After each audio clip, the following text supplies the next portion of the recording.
आप जाके मुसलमानों को देख लो, कौन सा मुसलमान है जो भारत के लिए मरने को तैयार नहीं है? कौन सा मुसलमान है जो बैंक लूट के भागा? सब तो इनके ही हैं। तो सबसे बड़े आतंकवादी यही हैं। बस मुसलमान तो खाली बदनाम किया जा रहा है हिंदुओं को गुमराह करने के लिए, भ्रमित करने के लिए कि देखो हम लोग हिंदूवादी हैं। कोई हिंदूवादी नहीं है, ये लुटेरेवादी हैं। इनको हिंदू मुस्लिम से कोई लेन देन नहीं, बस पैसा लूटो, राज करो और भारत जय भाड़ में। घनश्याम सिंह राजपूत आज सरखेज रोज़ा पर माथा टेकने आए हैं। क्या कुछ जो है 2000 आने वाले 24 इलेक्शन में राजनीति का महत्व रहेगा? क्योंकि चंद्रशेखर ने पिछले दिनों में घनश्याम सिंह को राजनीति का बर्निंग मैन कहा है। तो सीधा उन्हीं से हम सवाल लेंगे कि कितना जो है 2024 में भारतीय जनता पार्टी को बेनिफिट मिलेगा या फिर जो है इंडिया अलायंस को जो है भारतीय जनता पार्टी को इंडिया अलायंस हरा पाएगी। आपका प्रश्न बहुत अच्छा है, लेकिन वर्तमान परिस्थितियों में जो अपभ्रंशता घुस गई है, जो चीटिंग घुस गई है, उससे देश परिचित नहीं है। पिछले 20-25 सालों से नरेंद्र मोदी सत्ता में है, चाहे मुख्यमंत्री काल हो चाहे प्रधानमंत्री काल हो, उनकी नीतियां टोटली भ्रष्ट, लड़वाना, जलवाना, आतंकवादी घटनाएं करना, बॉम्ब ब्लास्ट करना और लोगों के अंदर भ्रम फैलाना, लूटना, भ्रष्टाचार करना, हर तरह से देश को बर्बाद करने की नीतियां हैं। इसके बावजूद भी प्रश्न उठता है कि आखिर मोदी आते क्यों हैं? तो मैं आपको समझा दूं, मोदी हिंदुओं की बहुमति है, हिंदू वोट देते हैं इसलिए आते हैं, ऐसा कुछ भी नहीं है। हिंदू जाति पढ़ी लिखी, बहुत समझदार जाति है। बात यह है कि ईवीएम के अंदर घोटाले हैं। मिस्टर ए सुब्रमण्यम ने इनको अमेरिका से ईवीएम सेट करने की चिप ला के दी थी, वो अभी तक चल रही है। ये ईवीएम घोटालों की देन है कि ये जीत कर आते हैं, वरना भारत की जनता इतनी पागल नहीं है कि आप सेना भी मरवा दो और जनता आपको हटाए नहीं, सत्ता छीने नहीं, ऐसा नहीं होता है। भारत की जनता बहुत समझदार, बहुत देशभक्त है, लेकिन चुनावी चीटिंग है, उसका परिणाम है कि अपराधी आज सत्ता में बैठे हुए हैं। अब रही बात 2024 की, तो यहाँ पे 2 फैक्टर हैं। अगर जनता के कामों के हिसाब से देखा जाए तो ये सरकार बदल जानी चाहिए, लेकिन ईवीएम सेटिंग के हिसाब से देखा जाए तो यही सरकार चलेगी। जी, जनता के तो काम वही है। ये बात और है कि जहाँ पर आप खड़े हैं वहाँ कोई काम नहीं हुए विकास के, क्योंकि यहाँ पर जो है एक माइनॉरिटी विस्तार, जो मुस्लिम समाज के तबके का जो विस्तार है, काफ़ी बड़ी तादाद में लोग यहाँ पर रहते हैं। तो यहाँ का छोड़िए, बात और है। इसके अलावा अहमदाबाद में जो है विकास तो हुए हैं मुस्लिमों को छोड़कर। नहीं, मैं आपको बताऊँ, विकास हुए हैं ऐसा नहीं है। अब ये कैसा विकास है मैं आपको बता दूँ। जो आपको पुल बनते हुए दिख रहे हैं, जो आपको रोड बनते हुए दिख रहे हैं, मान लीजिए कि उनकी कीमत है 100 करोड़ रुपया, तो उसकी कीमत दी जाती है 1100 करोड़ रुपया। वो 1000 करोड़ रुपया लूटने की ये स्कीम है, बाकी ये जनता के काम नहीं है। आज देश का कर्ज देख लीजिए कितना बढ़ गया, भ्रष्टाचार कितना बढ़ गया, लूट कितना बढ़ गया। ये केवल भ्रष्टाचार करने के लिए नाटक करने का तरीका है। काम के बहाने कई गुना ज़्यादा टेंडर खींचने का तरीका है इनका। आप देखिए, जितने भी कॉन्ट्रैक्टर हैं वो गुजराती मूल के हैं और वो लोग बीजेपी को कितना फंड दे रहे हैं, ये पहले से ही फिक्स है। ये भ्रष्टाचार करने का तरीका है और आपको दिखाया जा रहा है काम हो रहा है, कोई काम नहीं हो रहा है। तो मुस्लिम समुदाय के साथ जो है अब तो गुजरात में भी काफ़ी भेदभाव हो रहा है। बजरंग दल की शौर्य यात्रा, एक नया ट्रेंड आया है। रामनवमी को जो अपने अगर छोड़ दें तो उसके बाद जो है बजरंग दल की शौर्य यात्रा निकली है।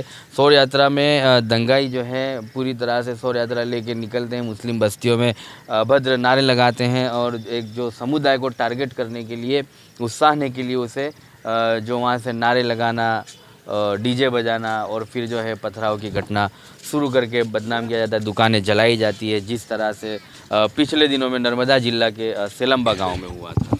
देखिए, मैं आपको सिंपल बताऊँ, इस सरकार का जो मेन उद्देश्य है, मेन एजेंडा है, वो देश को कैसे लूटना, उसकी जो स्कीम है देश को कैसे लूटना, वो स्कीम पे वो काम कर रही है। लेकिन वहाँ जनता का ध्यान न जाए, इसलिए धर्म की आड़ में जनता को गुमराह कर रही है, हिंदू मुस्लिम करवा रही है। अब हिंदू मुस्लिम करवाने के लिए इनको कुछ मुसलमानों को परेशान करना पड़ेगा, हैरान करना पड़ेगा, तो उसके वो नाटक कर रहे हैं। बस ये इनका नाटक चल रहा है और इसका अंजाम इतना बुरा आ रहा है, इसका अंजाम कि अगर मुसलमान खुद को भारत में असुरक्षित समझेंगे तो भारत के विरुद्ध संगठित होंगे 1948 में यही हुआ था। ये सरकार सबसे ज़्यादा भारत की दुश्मन है, ये देश की दुश्मन है। हमें खतरा पाकिस्तान से नहीं है, वर्तमान शासन से है जी। और इसे बदलना चाहिए, हिंदू मुस्लिम दोनों को मिल के इसको बदलना चाहिए। जब हिंदू मुस्लिम मिल के आज़ादी प्राप्त कर सकते हैं तो क्या कारण है कि हिंदू मुस्लिम मिल के आज़ादी के बाद साथ में रह नहीं सकते हैं? क्योंकि ऐसे लोग हैं जो दंगे करवाने की स्कीमें निकालते रहते हैं, एक से एक में रहने नहीं देंगे। आप जाके मुसलमानों को देख लो, कौन सा मुसलमान है जो भारत के लिए मरने को तैयार नहीं है? कौन सा मुसलमान है जो बैंक लूट के भागा? सब तो इनके ही हैं। तो सबसे बड़े आतंकवादी यही हैं। बस मुसलमान तो खाली बदनाम किया जा रहा है हिंदुओं को गुमराह करने के लिए, भ्रमित करने के लिए कि देखो हम लोग हिंदूवादी हैं। कोई हिंदूवादी नहीं है, ये लुटेरेवादी हैं। इनको हिंदू मुस्लिम से कोई लेन देन नहीं, बस पैसा लूटो, राज करो और भारत जय भाड़ में। तो हिंदू मुस्लिम को एक रहना चाहिए, उस पे से एक बात मुझे याद आ गई कि जब 1947 में पार्टीशन होना था, उसके पहले ही अंग्रेज़ों ने ये तय कर लिया था कि अब हिंदुस्तान हम छोड़ने वाले हैं, क्योंकि वो तस्वीर उनके सामने आई थी कि हिंदू मुसलमान एक थाली में खाना खा रहे थे। तब इन्होंने ये तय कर लिया था कि अभी इस देश का कुछ नहीं होने वाला, अब हम यहाँ पर जो है इन लोगों को गुमराह करके इनके ऊपर हम शासन नहीं कर सकते, क्योंकि एक थाली में यहाँ पर हिंदू मुस्लिम खा रहा है। एकता देखी उन अंग्रेज़ों ने और देश छोड़ने का फैसला किया। आज वो एकता कहीं ना कहीं जो है ख़त्म हो चुकी है। नहीं, मैं इस बात को नहीं मानता कि एकता ख़त्म हो चुकी है। मैं आपको बता रहा हूँ, ये मीडिया पर नाटक ज़रूर चल रहा है, ये मीडिया पर नाटक चल रहा है। एकता कभी ख़त्म नहीं होगी। मैं आपको सिंपल बात बता दूँ, अकबर जो मुग़लों के प्रतीक माने जाते हैं, उनका जो सेनापति था वो हिंदू था, राजपूत था, मान सिंह। और राणा प्रताप का जो सेनापति था वो रहीम था, मुसलमान था। तो उस वक्त जो कट्टर हिंदू और मुस्लिम की लड़ाई हो रही थी, तब हिंदू मुस्लिम एक दूसरे का वफादार बन के रहे। हिंदू मुस्लिम कभी अलग हो ही नहीं सकते हैं, ये बात कभी हो ही नहीं सकती है। बस ये नाटक चलाते रहेंगे, कोशिश करते रहेंगे। कोई मुस्लिम हिंदू से नफ़रत नहीं करता है और कोई हिंदू मुस्लिम से नफ़रत नहीं करता है और कोई हिंदू मुस्लिम भारत से नफ़रत नहीं करते हैं। ये चार आदमी का गिरोह है जो ऐसा माहौल बना रहा है सत्ता के दम पर, पैसे के दम पर। बाकी हिंदू और मुस्लिम कभी अलग हो सके ये पॉसिबल ही नहीं है। तो जब मुसलमानों पे जुल्म होता है, शौर्य यात्रा में उन्हें दबाया जाता है, उनके ऊपर विभद्र टिप्पणियाँ की जाती है, नारे बोले जाते हैं, तब घनश्याम सिंह जैसे सेक्युलर हिंदू क्यों आगे नहीं आते? क्यों जो है सरकार की जो है जनता की आवाज़ बन के सरकार को क्यों दार नहीं देते? देखिए, घनश्याम सिंह ने अपनी क्षमता के अनुसार हमेशा एकता की बात की है। किसी भी तरह के दंगा हो, चाहे हिंदू द्वारा हो चाहे मुसलमान द्वारा हो, उसका विरोध किया है। घनश्याम सिंह हरदम देश के हित में एकता के लिए लड़ता रहा है, जनता की समस्याओं के लिए लड़ता रहा है। ये बात अलग है कि इस खबर के लिए मैंने कोई इंटरव्यू नहीं दिया या किसी का संपर्क नहीं किया, इसलिए आप ऐसा कह रहे हैं। बाकी मेरी भावनाएं हमेशा देश के हित में रही है। मैं सरकार को पत्र भी लिखता हूँ कि जो भी हो रहा है वो गलत हो रहा है। बाकी घनश्याम सिंह सर्वत्र देश के हित में लड़ता रहता है। घनश्याम सिंह हमेशा साथ में है और हमेशा देश के हित में ही है। ऐसा आप नहीं कह सकते कि घनश्याम सिंह ने साथ नहीं दिया। बाकी इनको तो तमाशा करना है, नाटक करना है, ये करते ही रहेंगे। मेरी जब भी मुझे मौका मिलेगा, जब भी मुझे कुछ करने का अवसर मिलेगा, मैं एकता की बात करता रहूँगा, देश को एक करता रहूँगा। इनके षड्यंत्रों को, इनकी प्लानिंग को, इनकी देश विरोधी प्रवृत्तियों को मैं असफल करने का प्रयास करता रहूँगा। घनश्याम सिंह देश के लिए सदैव समर्पित था और आज भी समर्पित है। और आज भी मेरा हिंदू मुस्लिम सभी भाइयों से अनुरोध है कि इनके बहकावे में आकर कोई गलत काम न करें।